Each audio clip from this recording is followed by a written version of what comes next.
How to work with materials in Proton 4D? Let me explain this. We will start with creating a new project. For example, we will create a plane.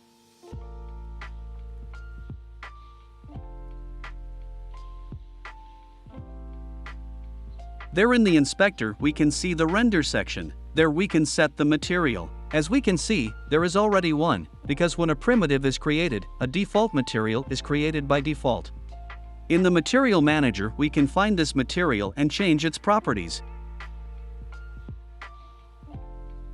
Let's create another one and change the color to red.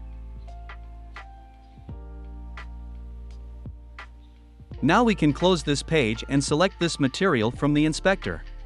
Nice! Material was changed. But, how to apply a texture on the primitive? First we must import it in the Texture Manager.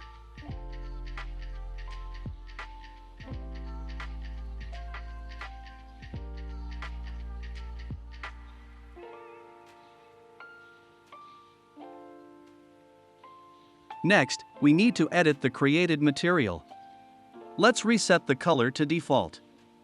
Then we can set the imported texture into the main texture property. As you can see, texture applied. Good job. That's all. Thanks for watching.